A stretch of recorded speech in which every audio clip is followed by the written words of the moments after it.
ဘဝမှာလူရလို့ဖြစ်လာရင်ပတ်ဝန်းကျင်ဆိုတာရှိတယ်ပတ်ဝန်းကျင်ဆိုတာရှိလာလို့ရှိရင်ကိုယ့်အပေါ်မှာလိုတဲ့လူတွေရှိတယ်လို့မလိုတဲ့လူတွေလည်းရှိမှာပဲလူတိုင်းသဘောကျအောင်ဘယ်သူမှမဆောင်ရွက်နိုင်ပါဘူးမြတ်စွာဘုရားလောက်အပြစ်ကင်းတဲ့ပုဂ္ဂိုလ်ကိုတောင်မကြိုက်တဲ့ပုဂ္ဂိုလ်တွေရှိသေးတာပဲမဟုတ်လားမကြိုက်ရင်မကြိုက်သည့်အားလျော်ဆိုတာသူတို့မကြိုက်တဲ့အထင်ကိုနှုတ်ကမြက်ပြီးတော့ပြောမှာပဲဗျအဲ့ဒါတားလို့မရဘူးကိုလည်းပဲသူများကိုမကြိုက်ရင်မကြိုက်သည့်အားလျော်ဆိုတာပြောတာပဲမဟုတ်လားအဲ့တော့သူ့အထင်ကိုသူလွတ်လွတ်လပ်လပ်ဖော်ထုတ်တာကိုကဘာခံစားရရှိလဲစဉ်းစားကြည့်နော်တခါကြီးဒီမိုင်းများသူမကြိုက်လို့မကြိုက်ဘူးပြောတဲ့ကိစ္စကိုယ့်အတွက်ဘလောက်အရေးပါလို့အဲ့ဒါကိုကခံစားနေတာလေမခံစားသင့်ဘူးဗျသူပြောတာသူ့စကားသူထင်တာသူ့အထင်ဟာကိုယ့်ကိုဘာမှတကယ်တမ်းကပြောင်းလဲသွားစေတာမဟုတ်ဘူးဆိုလိုတာကသူ့ရဲ့စကားတန်တွေဟာကိုယ့်အပေါ်မှာဘာအကျိုးသက်ရောက်မှုမှတကယ်စင်စစ်ကတော့မရှိဘူးဟုတ်လားအဲ့ဒီစကားတန်ကြောင့်တော့ကိုဘာမှဖြစ်မသွားဘူးချီးမွမ်းလို့လည်းပဲကိုတကယ်ကောင်းမသွားဘူးပင်ကိုကမကောင်းရင်မကောင်းပဲကဲရဲ့လို့လည်းပဲကိုတကယ်ယုံမာတဲ့လူတယောက်ဖြစ်မသွားဘူးကိုပင်ကိုကဆိုးရင်ဆိုးမှာပဲကိုပင်ကိုကကောင်းရင်ကောင်းမှာပဲဟုတ်လားဒါကြောင့်စကားသံတွေနဲ့ပတ်သက်ပြီးတော့ခိုင်မာတဲ့စိတ်ဓာတ်ရှိဖို့လိုအပ်တယ်ပတ်ဝန်းကျင်ကပြောတိုင်းတုံလှုပ်နေမယ်ဆိုလို့ရှိရင်တစ်ရွက်6တစ်ရွက်လို့ကိုယ့်ရဲ့ဘဝဟာလွင့်မျောသွားနိုင်တယ်ဟုတ်လားဒါကြောင့်မြတ်စွာဘုရားကသေလောယထဧကကနောဝါဒေနနသမိရတိဧဝောနေနပတံသာတုနသမိစံတိပန္တိတာအမျှော်မြင်ကြီးတဲ့လူဉာဏ်ရှိတဲ့လူဆိုတာပတ်ဝန်းကျင်ကထွက်လာတဲ့ချီးမွမ်းခြင်းကဲ့ရဲ့ခြင်းစကားသံတွေကိုမတုံလှုပ်သင့်ဘူးတဲ့ဥပမာဘာနဲ့တူလဲဆိုရင်တခဲနဲ့ကြောက်သားနဲ့ပြီးတဲ့ကြောက်တောင်ကြီးဟာအရက်လေးမျက်နှာကတိုက်ခတ်လာတဲ့လေတို့ကြောင့်မတုံလှုပ်တယ်လို့မျိုးပဲတဲ့ဉာဏ်ရှိတဲ့လူဆိုတာအဲ့ဒါပတ်ဝန်းကျင်ကလေသူများရဲ့နှုတ်ဖျားကနေပြီးတော့အတန်တီးဟူသောလေတွေကတော့ကိုယ်စီကိုတိုက်ခတ်လာမှာပဲလေ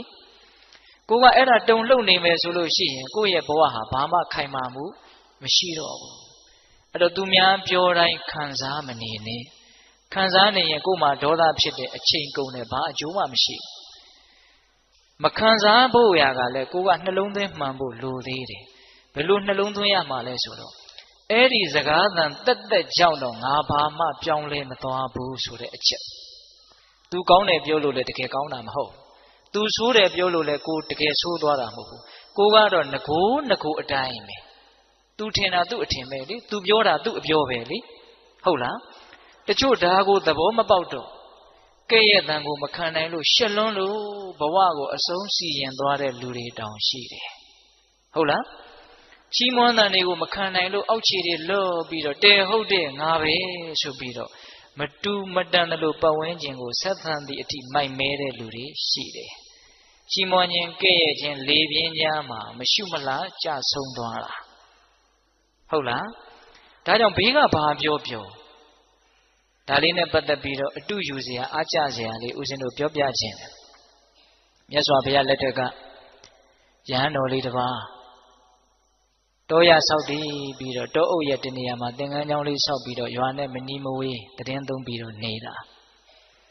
ထူးခြားတာကဘာလဲဆိုတော့အဲ့ဒီရွာကအိမ်တအိမ်ကဒကာဒကမတွေနဲ့အဲ့ဒီယဟန်တော်လေးကအင်မတန်ရင်းနှီးတယ်အင်မတန်ခင်တယ်ခင်တော့တခါဆိုအဲ့ဒီအိမ်ကိုသွားပြီးတော့လဲတယ်တရားစကားပြောတယ်အိမ်ကလူတွေကလည်းသူ့ကိုသားလို့ညီလို့အကိုလို့ချစ်တယ်ခင်တယ်ကြည်ညိုတယ်ပေါ့ဟုတ်လားအဲ့ဒီလိုနဲ့တခါတလေဆိုသူကညင့်နဲ့မှပြန်တယ်အဲ့ဒီအိမ်မှာပဲနေတာအဲ့ဒီလိုနဲ့ဆက်ဆံမှုကသိရင်းနှီးလွန်းတော့အဲ့ဒီသင်္ကန်းကျောင်းလေးနားမှာရှိတဲ့တစ်ပင်ကိုစောင့်တဲ့တစ်ပင်ဆောင်နှက်ကစိုးရိမ်တယ်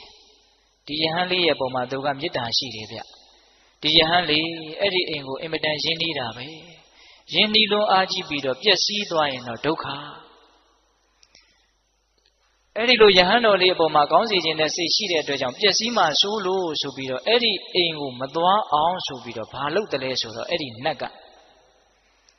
အဲ့ဒီယဟန်တော်လေးနဲ့ရင်းနှီးတဲ့အိမ်ကဒကမဟန်ဖန်ဆင်းပြီးတော့နတ်ကဖန်ဆင်းတာနော်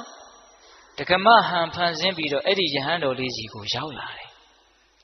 ရောက်လာတော့ကိုတော်လေးကအဲ့ဒါကိုနှက်လို့ဘယ်သိမှလဲသူ့အိမ်ကဒကမပဲလို့ထင်တာ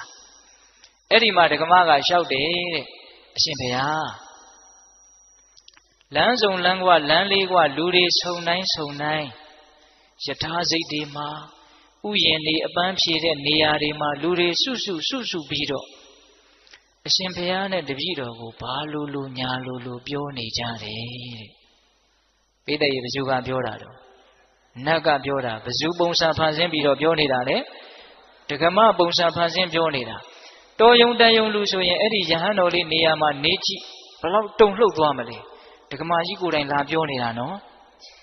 အဲ့ဒီလိုပြောတော့အဲ့ဒီယဟန်တော်လေးကပြန်ပြောတဲ့စကားကအင်မတန်အနှစ်ရှိသူဉာဏ်ဘလောက်ကြီးသလဲလောကရဲ့အပေါ်မှာသူဘလို့ရှုမြင်ထားသလဲဆိုတာကိုခံမှန်းလို့ရတယ်။ဘာပြန်ပြောတုံဆိုတော့ဒကမကြီးတဲ့ကိုယ့်ရဲ့နားထဲကိုပတ်ဝန်းကျင်ကစကားသံတွေဆိုတာအမျိုးစုံနေအောင်ရောက်လာနိုင်တာပဲတဲ့။အဲ့ဒါကိုတားလို့စီးလို့မရပါဘူးတဲ့။သူများပါဇက်ပေါက်တွေဘလို့လို့လိုက်ပိတ်မှာလဲ။ဟင်ဒကမကြီးအဲ့ဒီစကားသံတွေနဲ့ပတ်သက်ပြီးတော့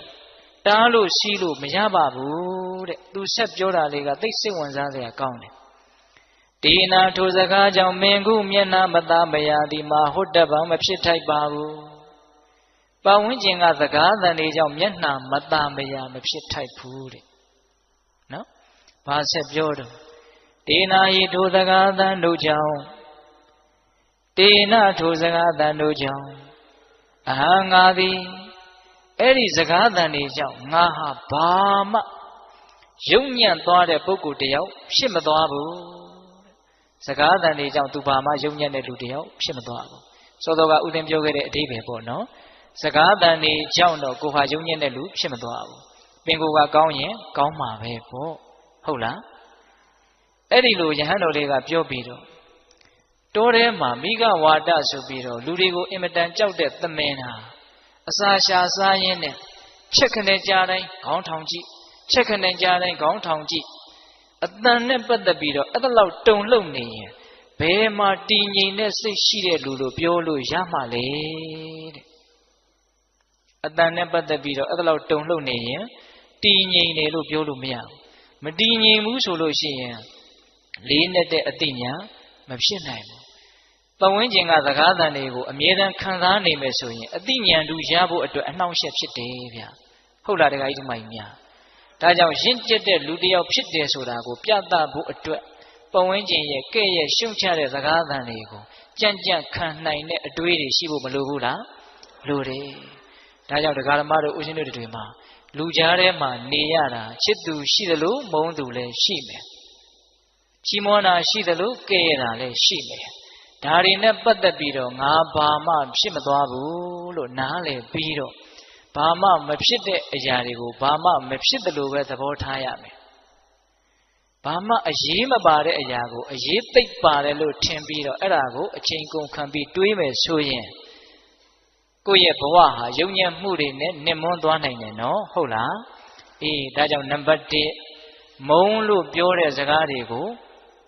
မျက်နှိုးတဲ့ပစ္စည်းတစ်ခုကိုထုတ်ပြီးတော့ကြည့်တယ်လို့မျိုးတချို့ပြန်ကြည့်နေတာဗျဘယ်တော့မှငါ့ကိုဘယ်သူကဘလို့ပြောတာမမေ့နိုင်ဘူးလေဟုတ်လားတချို့ဆိုရင်အဲ့ဒီလူငါ့ကိုဒီလိုပြောတာငါတစ်သက်လုံးမမေ့ဘူးမပြောဘူးလားအေးအဲ့ဒါကိုမြတ်စွာဘုရားကအချိန်ကုန်တဲ့လူပန်းနဲ့ဘာမှအကျိုးမရှိဘူးထုတ်ပြီးတော့မခံစားပါနဲ့တဲ့ဟုတ်ရလားအေးအဲ့ဒါပထမအဓိပ္ပာယ်ရဲ့ရှင်းလင်းချက်ဒုတိယအဓိပ္ပာယ်ဆက်ပြီးတော့သွားကြရအောင်ပရိသံသူတော်ဘာတို့ဤကတာကတံပြုတ်အပ်မပြုတ်အပ်အရရဟုကောင်းမှုမကောင်းမှုတို့ကိုနာအဝဲခိယအလုတ်တခုဂယုပြု၍ကြည်ရှုဆင်ញင်၍မနေရပတ်ဝန်းကျင်မှာလူတွေအများကြီးရှိတယ်ဇေယျအမျိုးမျိုးရှိတယ်ကိုကြိုက်တာကိုကိုကြိုက်တယ်လို့အသီးသီးလုပ်ပြီးတော့နေကြတာမရှိဘူးလားကိုကြိုက်တယ်လို့ပြောမယ်ကိုကြိုက်တယ်လို့လုပ်မယ်ကိုယ်စိတ်ထဲကောင်းတယ်လို့ထင်တာကိုအသီးသီးပုံစံအမျိုးမျိုးနဲ့လုပ်နေကြမှာပဲလေလူတွေကအဲ့ဒါကိုဘယ်လိုလုပ်တာကတော့ကောင်းတယ်ဘယ်လိုလုပ်တာကမကောင်းဘူးလို့ကိုကဆရာကြီးတစ်တိုင်းနဲ့လိုက်ပြီးတော့ကွန်ထရိုးလုပ်လို့ရမလားအဲ့ဒါကိုကမကြည်မနဲ့ဘယ်လူတော်မဟုတ်လိုက်တာသူများလုပ်နေတာနဲ့ပတ်သက်ပြီးတော့ကိုကဘာဖြစ်နေလဲခံစားနေတာဟုတ်လား ဒါကြောင့်သူများဘာတွေလှုပ်တယ်မလှုပ်ဘူးဆိုတာကိုယ့်အတွက်ဘာမှအရေးမကြီးဘူးဗျတကယ်ကတော့သူလှုပ်တာသူ့ကံလေဟုတ်လားသူ့ကံဟာသူ့ကိုပဲအကျိုးပေးမှာလေရှင်းရှင်းလေးနော်ဒကာကြီးဒီမကြီးများကိုလှုပ်တာကိုယ်ကံဒီကိုကိုအကျိုးပေးမယ်ဘောင်းမဲကြောင့်သူ့အကျိုးပေးမဲ့သူ့ကံတွေကိုကိုကအရေးတကြီးသွားပြီးတော့လောကုတ်ချောနေတာလေမစဉ်းစားသင့်ဘူးလားစဉ်းစားသင့်လေဗျသူများအကြောင်းတွေကိုတွေးရင်တော့များသောအားဖြင့်အကုသိုလ်ဖြစ်တာပဲများတယ်ဒါတကားကြီးဒီမကြီးများနားလည်နိုင်ပါလေအတွေ့အကြုံတွေလည်းပဲထက်ချီတလဲလဲများလာပါရော့မယ်စဉ်းစားကြည့်နော်အကုသိုလ်တွေများသောအားဖြင့်ဖြစ်တယ်စိတ်ထဲမှာလောဘတွေဒေါသတွေဖြစ်ရတယ်ဆိုတာသူများအကြောင်းစဉ်းစားလို့ဖြစ်တာဗျဟုတ်လားမုန်းတဲ့လူအကြောင်းစဉ်းစားကြည့်အဲ့ဒီလူပြေးလဲနေရင်ကိုသိပ်ပြီးတော့မကျေနပ်ချင်အဲ့ဒီလူမပြေးလဲဘူးဆိုလို့ရှိရင်မဟုတ်တဲ့အပြုံးတွေနဲ့ကျေနပ်ပြီးတော့နေတာနော်ချစ်တဲ့လူအကြောင်းစဉ်းစားမယ်ဆိုတော့ရောသူမပြေးလဲဘူးဆိုတော့ကိုကစိုးရိမ်လို့ကိုပါမပြေးလဲရောဟုတ်လားသူပြေးလဲလို့ဆိုတော့လည်းပဲလောဘတွေနဲ့ရစ်မှုပြီးတော့နေပြန်တာပဲဟုတ်လားများသောအားဖြင့်တော့သူများအကြောင်းစဉ်းစားရင်ဒေါသတွေအင်မတန်ဖြစ်ရတယ်မဟုတ်တာတွေလုပ်နေတာတွေကိုစဉ်းစားပြီးတော့ကြည်စမ်းလူယုံမာတွေမဟုတ်တာတွေလုပ်နေတာမစဉ်းစားဘူးလားအဲ့ဒီလူယုံမာတာမယုံမာတာမသေးကြပါပဲလို့အဲ့ဒီတည်ငါမှအဲ့ဒါလို့တွေးနေတော့ကိုကတော့ယုံမာသွားတာအမှန်ပဲဗျာလူယုံမာတွေလို့စဉ်းစားလိုက်တော့စိတ်ထဲမှာဘာတွေဖြစ်လာလဲဒေါသတွေဖြစ်လာတယ်ဟုတ်လားကောင်းတာတွေလုပ်နေတဲ့လူတွေကိုစဉ်းစားမိတဲ့နေရာမှာတောင်မှအလကားပါကွာထောင်မြင်လို့ရာစွန့်နေတာပါအလကားစိတ်ကောင်းနှလုံးကောင်းနဲ့လုပ်နေတာမဟုတ်ပါဘူးလို့စိတ်ထဲကဒေါသတွေဖြစ်တာရောမရှိဘူးလားရှိတယ်သူများအကြောင်းတွေကလည်းကိုယ့်ရဲ့နားတဲ့စိတ်ထဲကိုပုံသဏ္ဍာန်အမျိုးမျိုးနဲ့ဝင်နေတာဗျသတင်းသားတွေကလည်းဝင်နေ TV တွေကလည်းဝင်နေရေဒီယိုတွေကလည်းဝင်နေသူများအကြောင်းတွေခေါင်းနဲ့အမြင်နဲ့ရောက်မနေဘူးလားရောက်နေတယ်အဲ့ဓာတွေကိုစဉ်းစားရင်နဲ့ကိုတကယ်လုပ်ရမယ့်အလုပ်ကိုအတွက်အင်မတန်အဖို့တန်တဲ့အချိန်တွေဟာအများကြီးဆုံးရှုံးသွားတာမသေးကြဘူးလားအချိန်ဆုံးရှုံးတာမှရိုးရိုးဆုံးရှုံးတာမဟုတ်ဘူးအကုသိုလ်တွေဖြစ်ရင်းနဲ့ဆုံးရှုံးသွားတာဟင်ဒကာကြီးဒီမိုင်းများအဲ့ဒါဟုတ်လားသူများအကြောင်းစဉ်းစားရင်အချိန်ကုန်တာမှရိုးရိုးကုန်တာလားအကုသိုလ်ဖြစ်ရင်းနဲ့ကုန်တာလားအိမ်ကြတော့အေးအေးဆေးဆေးခေါင်းအေးအေးနဲ့စဉ်းစားငါရဲ့ကုန်ခဲ့တဲ့အချိန်တွေဟာသူများအကြောင်းစဉ်းစားရင်းနဲ့ကုန်ခဲ့တဲ့အချိန်တွေဘလောက်များလဲလို့စဉ်းစားကြည့်ဟုတ်ရလားဒါကြောင့်မြတ်စွာဘုရားကမဟာကရုဏာနဲ့ဆုံးမတာသူများဘာတွေလုပ်တယ်မလုပ်ဘူးဆိုတာမင်းအလုပ်မဟုတ်ဘူးတဲ့ဒါကြောင့်အဲ့ဒါကိုခေါင်းထဲထည့်ပြီးတော့အလုပ်ကြီးတစ်ခုလို့သဘောထားပြီးတော့စဉ်းစားမနေနဲ့တဲ့အပြတ်တားထားတာနော်ကိုရှင်တို့ဟောတာလားဘုရားဟောတာလားဘုရားဟောတာစိတ်ချမ်းသာခြင်းညတဲ့အကျိုးရှိခြင်းညတဲ့ဆိုရင်အဲ့ဒီတားမြစ်ချက်လေးတစ်ခုကိုသာလျင်တိတိကျကျအနည်းဆုံးအနည်းဆက်ဆုံးဖြစ်အောင်လိုက်နာနိုင်မယ်ဆိုရင်တကယ်ကိုစိတ်ချမ်းသာကြမှာပဲမယုံရင်လက်တွေ့လှုပ်ကြည့်နော်သူများအကြောင်းတတ်နိုင်သမျှခေါင်းထဲကဖယ်ထားနိုင်မယ်ဆိုရင်စိတ်အင်မတန်ချမ်းသာဖို့နီးစပ်သွားပြီဟုတ်လားတခါကြီးဒီမိုင်းများသူများအကျိုးတွေကိုဆောင်ရွက်ခြင်းနဲ့ပရဟိတစိတ်တွေစိတ်ကောင်းနှလုံးကောင်းတွေမထားရဘူးလို့ဆိုလိုတာမဟုတ်ဘူးနော်များသောအားဖြင့်သူများအကြောင်းတွေးရင်လည်းအဲ့ဒါလိုတွေးတာမဟုတ်ပါဘူးမကျေနပ်တာတွေပဲတွေးကြတာများပါတယ်နော်တခါကြီးဒီမိုင်းများဒါကြောင့်သူများဘာတွေလုပ်တယ်မလုပ်ဘူးဆိုတာကိုယ့်အတွက်ဘာမှအကျိုးမရှိတဲ့အတွက်ကြောင့်ကိုယ်လည်းတကယ်သူတို့ကိစ္စကိုဘာမှဝင်ဆွတ်နိုင်တာမဟုတ်တဲ့အတွက်ကြောင့်အကုသိုလ်တွေများတဲ့အတွက်ကြောင့်အဲ့ဒါကိုမစင်စားပါနဲ့တဲ့ဒါဒုတိယတားမြစ်ချက်ဆုံးမချက်ဟုတ်ရလားပရိသံသူတစ်ပါးတို့ဤကတာကတံပြုအပ်မပြုအပ်အယယဟုကောင်းမှုမကောင်းမှုတို့ကိုနာအဝေခိယအလုတ်တစ်ခုဂယုပြု၍ကြီးစုဆင်ញင်၍မနေရတောင်မြုပ်စတော်ကြီးအနှက်ပေးတာအင်မတန်ကောင်းတယ်အလုတ်တစ်ခုဂယုပြု၍ကြီးစုဆင်ញင်၍မနေရဟုတ်တယ်တခါတလေသူများအကြောင်းတွေကိုအလုတ်ကြီးတစ်ခုကိုလုပ်နေရတယ်လို့ထိုင်ပြီးတော့စဉ်းစားနေတာမရှိဘူးလားရှိတယ်စတော်ကြီးကသိလို့မို့ပြောတာနော်ဟုတ်လားအေးဒါကြောင့်ဦးဇင်းတို့ဒုတိယဆုံးမချက်ကိုလည်းဒီလောက်နဲ့တော်ရအောင်တတိယဆုံးမချက်ကိုနည်းနည်းလေးဦးစားပေးပြီးတော့ပြောခြင်းလို့တတိယဆုံးမချက်ကဘာလဲ အတနောဝမိမိဤသာလျင်ကတာနိစ္စပြုအပ်သောအမှုတို့ကို၎င်းအကတာနိစ္စမပြုအပ်သောအမှုတို့ကို၎င်းအဝခိယအလုတ်တခုကယုပြု၍ကြည့်ရှုဆင်ခြင်ကြကုန်ရ၏ကိုအကြောင်းကိုစဉ်းစားရမယ်ပိဋကဘာလဲလေကိုအကြောင်းကိုစဉ်းစားရမယ်ငါဘာတွေလှုပ်ထားလဲငါဘာတွေမလုပ်ရသေးဘူးလေငါဘယ်လိုအည်အသွေးရှိအောင်လုပ်တဲ့အလုပ်တွေကိုဘယ်အတိုင်းတာထိလုပ်ပြီးပြီလေကိုအကြောင်းကိုမစဉ်းစားသင့်ဘူးလားစဉ်းစားသင့်တယ်ကိုအကြောင်းကိုပြဿနာကိုယ့်ဟာကိုဖြေရှင်းရမှာဗျဘယ်သူကမှဝိုင်းပြီးတော့တစီကလေးဖြေရှင်းမပေးနိုင်ဘူးတကယ်စင်စစ်ဟုတ်လားဒါကြောင့်ကိုအကြောင်းကိုပယ်ပယ်နေနေစုံကြီးစမ်းကြီးကိုအကြောင်းကိုစဉ်းစားရမယ်အဲ့ဒီအကြောင်းကိုဦးဇင်းတို့ကဦးစားပေးပြီးတော့ပြောချင်တယ်ကိုအကြောင်းကိုစဉ်းစားတဲ့နေရာမှာကိုအကြောင်းကိုစဉ်းစားတဲ့အပိုင်းရှိတယ်ကိုရဲ့အကြောင်းကိုကိုသိအောင်လုပ်တဲ့အပိုင်းရှိတယ်ဦးဇင်းတို့ဒီကနေ့ညနှစ်ပိုင်းပြောသွားမယ်ကိုအကြောင်းကိုစဉ်းစားရမယ်သိအောင်လည်းလုပ်ရမယ်ဒီစကားလေးတွေကအင်မတန်အနှစ်ရှိတယ်လို့ဦးဇင်းတို့ယုံကြည်ပါတယ်တည်တည်ချာချာနားဆိုင်ထောင်ကြနော်ဒကမာကြီးများကိုရဲ့အကြောင်းကိုကိုစဉ်းစားရမယ်ပြီးတော့ကိုအကြောင်းကိုသိအောင်လည်းလုပ်ရမယ်ဘယ်နှချက်လဲနှစ်ချက်ရပထမစဉ်းစားရမယ်ဆိုတာလေးကိုပြောကြည့်ရမြတ်စွာဘုရားအထက်ထက်တိုက်တွန်းပါတယ်ဗျာဦးဇင်းတို့ယဟန်တော်တွေကိုစဉ်းစားရမယ်အချက်10ချက်ဆိုပြီးတော့ဟောထားတာရှိတယ်အဲ့ဒီတဲကတစ်ချက်စိတ်ဝင်စားစရာသိကောင်းတယ်ဒကာကြီးဒကမကြီးများနဲ့လည်းပတ်သက်တယ်လို့ထင်တယ်မေငါဤရတိန်တိဝါညစ်နေတို့သည်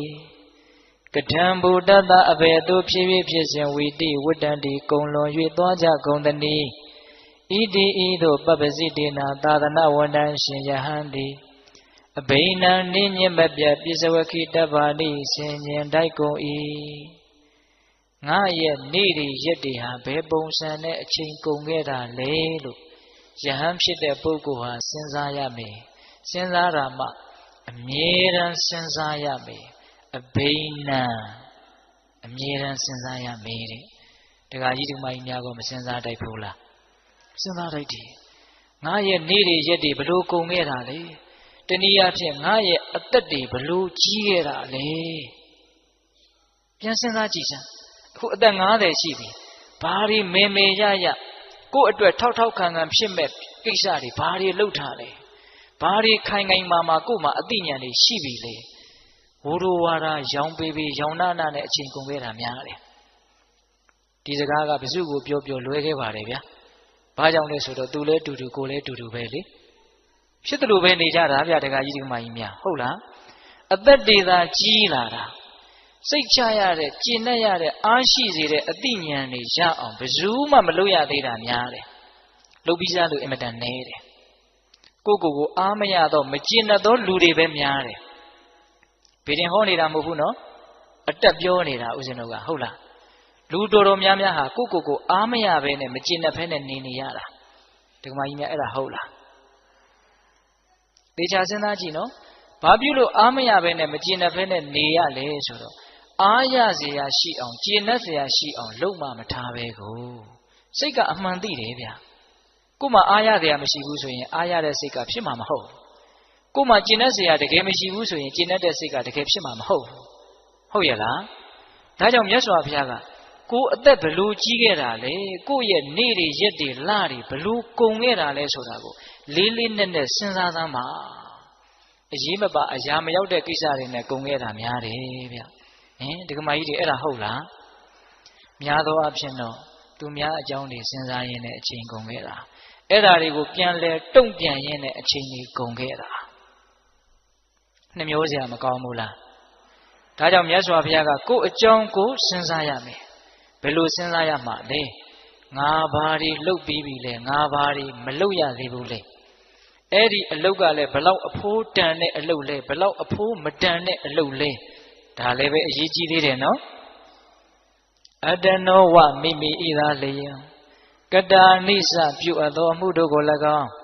အကတာနိစ္စမပြုအပ်သောအမှုတို့ကို၎င်းအဝခေယအလုတ်တခုကယူပြု၍ကြည့်ရှုဆင်ခြင်ကြကုန်ရ၏ကိုဘာတွေလုပ်ပြီးပြီလဲဘာတွေမလုပ်ရသေးဘူးလဲဆိုတာကိုစဉ်းစားရမယ် စဉ်းစားလိုက်လို့ရှိရင်ကိုယ်အကြောင်းကိုစဉ်းစားရင်နှစ်မျိုးတွေ့မယ်ဗျတရားကိုဦးဇင်းကအစီအစဉ်လေးချပြီးတော့ပြောနေတာနော်ကိုယ်အကြောင်းကိုစဉ်းစားရမယ်သိရမယ်လို့စောစောကနှစ်မျိုးပြောခဲ့တယ်နော်အခုစဉ်းစားရမယ်အပိုင်းကိုပြောနေတာသိရမယ်အပိုင်းကိုမပြောသေးဘူးစဉ်းစားတဲ့အပိုင်းမှာလည်းပဲစဉ်းစားရင်လည်းနှစ်မျိုးတွေ့မယ်ကိုယ်အကြောင်းကိုစဉ်းစားရင်ဘယ်နှမျိုးတွေ့မယ်နှစ်မျိုးတွေ့မယ်အဲ့ဒါကဘာလဲဆိုတော့ကိုယ့်ရဲ့မကောင်းခွက်ကိုယ့်ရဲ့ကောင်းခွက်တနည်းအားဖြင့်ကိုယ့်ရဲ့မကောင်းတာရဲ့ကိုယ့်ရဲ့ကောင်းတာရဲ့ဒီနှစ်မျိုးကိုတွေ့ရမယ်တရားဓမ္မတို့ဦးဇင်းတို့ဆိုတာကောင်းတာရဲ့မကောင်းတာရဲ့ကိုရောမှွေထားတာပဲမဟုတ်လားကောင်းတာကြီးပဲလားမဟုတ်ဘူးဒါမြင်မကောင်းတာကြီးပဲလားမဟုတ်ဘူးကောင်းတာတွေလည်းရှိတယ်မကောင်းတာတွေလည်းရှိတယ်မကောင်းတာတွေကိုလည်းမကောင်းဘူးလို့သိရတယ်ကောင်းတာတွေကိုလည်းကောင်းတယ်လို့သိရတယ်မကောင်းတာကိုမကောင်းဘူးလို့ငါမယ်မကောင်းတာတွေရှိတယ်လို့စဉ်းစားမိတော့ဘာအကျိုးရှိလဲဆိုတော့ဒီမကောင်းတာတွေဟာငါ့ကိုမကောင်းကျိုးကိုဖြစ်စေမှာလို့စဉ်းစားပြီးတော့အဲ့ဒီမကောင်းတာတွေကနေလွတ်မြောက်အောင်ကြိုးစားဖို့ဒါအရေးကြီးတယ်နော်တခါယူမိုက်မြမကောင်းတာကိုစဉ်းစားတယ်ဆိုတာအလကားစဉ်းစားတာမဟုတ်ဘူးအဲ့ဒီမကောင်းမှုကနေယုံထွက်ဖို့ဆိုတဲ့ရည်ရွယ်ချက်နဲ့စဉ်းစားရမှာဟုတ်လားကောင်းတာကိုစဉ်းစားတယ်ဆိုတာလည်းဘဝင်မြင့်ဖို့စဉ်းစားတာမဟုတ်ဘူးအဲ့ဒီကောင်းတာကိုစဉ်းစားလိုက်တော့ငါတန်တယ်ပဲကောင်းတာတွေလည်းရှိပါလားဆိုတော့ပီတိတွေနဲ့အားဖြစ်လာတယ်အားဖြစ်ဖို့အတွက်စဉ်းစားရတာမကောင်းတာကိုကြတော့ယုံထွက်ဖို့စဉ်းစားရတာကောင်းတာကိုကြတော့ရှစ်ဆက်ထားတဲ့ကောင်းခြင်းစိတ်တွေပေါက်လာအောင်အားဖြစ်ဖို့စဉ်းစားရတာတူသလားမတူဘူးမြတ်စွာဘုရားကတော့ဥပမာနဲ့ပြောတယ်ဗျာအင်မတန်လှခြင်းပခြင်းနဲ့လူလင်ပြိုလုံးမပြိုကလေးရေမိုးချိုးပြီးတော့ဘာလုပ်တော့ဆိုမှန်ကြည့်မယ်လေမှန်မကြည့်ဘူးလားကြည့်တယ်နော်ဒီလူတွေနေတိုင်းအသက်ကြီးတာကြည့်တယ်မှန်ကတော့နေတိုင်းကြည့်ကြမယ်ထင်ပါတယ်ဒီကမကြီးများမှန်ကြည့်တဲ့နေရာမှာရည်ရွယ်ချက်နှစ်မျိုးရှိတယ်ဗျအမလီဦးစင်းရဲ့မှန်ကြည့်တာများကြီးကြီးကျယ်ကျယ်ရည်ရွယ်ချက်နှစ်မျိုးရည်ရွယ်ချက်တွေဘာတွေများပြောနေရသေးလားလို့မအောင်မင်းနဲ့ရည်ရွယ်ချက်နှစ်မျိုးရှိတယ်ဗျ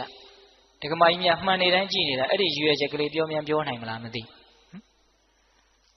မှန်ကြည့်တဲ့ရည်ရွယ်ချက်နံပါတ်1မျက်နှာပေါ်မှာမတင့်တယ်တာတွေမတက်ရတာတွေမြင်လို့မကောင်းကြည့်လို့မကောင်းတာတွေတွေ့လို့ရှိရင်အဲ့ဒါတွေကိုဖယ်ရှားပစ်ဖို့ဟုတ်လားအညစ်အကြေးတွေမြန်ပေးနေလားမျက်ဝတ်တွေမြန်ထွက်နေလားဟုတ်လားအဲ့ဒါတွေမကောင်းတာတွေရှိနေရင်ဘာလို့ပစ်ဖို့လဲဖယ်ရှားပစ်ဖို့သုတ်သင်ပစ်ဖို့တန်ရှင်းသွားအောင်လုပ်ဖို့အဲ့ဒါပထမရည်ရွယ်ချက်နောက်ဒုတိယရည်ရွယ်ချက်ကဘာလဲဒီကမာကြီးများပြောပါဦးမြတ်ဒုတိယရည်ရွယ်ချက်ကတော့ပိုးပြီးတော့လှတဲ့လှအောင်ပြင်ဖို့ဟုတ်တယ်မဟုတ်လားကြည့်ကောင်းနေတာတွေကိုပိုးကြည့်ကောင်းသွားအောင်လုပ်မယ်လေမျက်လုံးဆိုရင်လည်းမျက်လုံးနဲ့ဆိုင်ရာလှတဲ့လှအောင်ပေါ့နော်တချို့ဆိုရင်မျက်နှာပေါ်မှာအယောင်ကိုစုံလို့လှုပ်ထားလိုက်တာကြည့်ကောင်းမလားဆိုပြီးတော့လှုပ်တာပဲကြည့်ကောင်းမကောင်းဆိုတာတော့တချို့လည်းကြည့်ကောင်းရင်ကောင်းမှာပေါ့ထားပါတော့လေအဲ့တော့ဒုတိယရည်ရွယ်ချက်ကဘာလဲဆိုရင်ပင်ကိုကောင်းနေတာလေးကိုပို့ပြီးတော့ကောင်းတဲ့ကောင်းအောင်လုပ်ဖို့ဒါလေးမပါဘူးလားပါတယ်ဗျပေါ့ပေါ့တန်တန်သဘောမထားနဲ့နော်မြတ်စွာဘုရားအဲ့ဒီတိုင်းပြောတာဗျမှန်ကြည့်တယ်လို့ပဲတဲ့တရားဒီဟုသောမှန်ကိုထောင်းပြီးတော့ကြည်စမ်းပါမကောင်းတာကိုတွေ့လို့ရှိရင်အဲ့ဒီလူလင်မျိုးလုံးမပြိုဟာဖယ်ရှားပြစ်တယ်လို့မျိုးအညစ်အကြေးကိုဖယ်ရှားပြစ်ရကောင်းတာတွေ့လာရင်ဒီကောင်းတာလေးရှိတယ်ကောင်းတာလေးဟာချမ်းသာတယ်ဆိုပြီးတော့ကောင်းတဲ့ကောင်းအောင်ကြိုးစားရမယ်မကောင်းတာကိုတွေ့တော့ဖယ်ရှားတယ်ဆိုတာဘယ်လိုစိတ်ဓာတ်မျိုးနဲ့ဖယ်ရှားရမှာလဲဆိုတော့ဘုရားကတော့ဥပမာတွေအမျိုးမျိုးပေးတတ်လွန်းတယ်ဗျာရေမိုးချိုးပြီးတော့ထားတဲ့လူတယောက်ရဲ့လေပင်ကိုမွေးသေးကောင်ပုတ်တို့ခွေးသေးကောင်အပိုင်းအစအပုတ်တွေတစ်ခုခုလေပင်ဆွဲပေးတယ်ဆိုလို့ရှိရင်အဲ့ဒါကြီးကိုဆက်စုပ်တဲ့စိတ်ယွန်ရှာတဲ့စိတ်နဲ့တခါတည်းကိုဖယ်ပစ်ဖို့ကြိုးစားမှာပဲမဟုတ်လားအဲ့ဒါလိုမျိုးစိတ်ထားရမယ်တဲ့မကောင်းတာများတကယ်လို့တွေ့ခဲ့မယ်ဆိုရင်ဒါကိုအကြောင်းကိုစဉ်းစားတဲ့အပိုင်းတွေကိုပြောနေတာနော်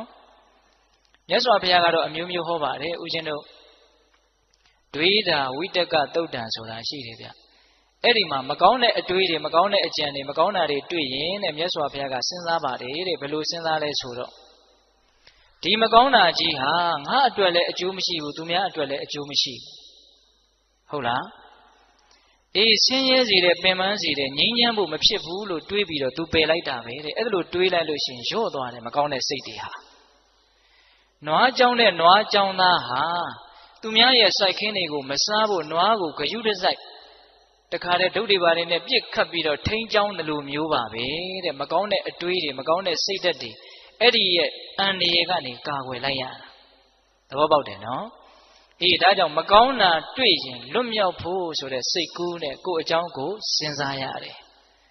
ကောင်းတာတွေ့ရင်တော့အားဖြစ်ဖို့ဒီစကားလေးလည်းမမေ့နဲ့နော်မကောင်းတာကိုလွတ်မြောက်ဖို့ကောင်းတာကြတော့အားဖြစ်ဖို့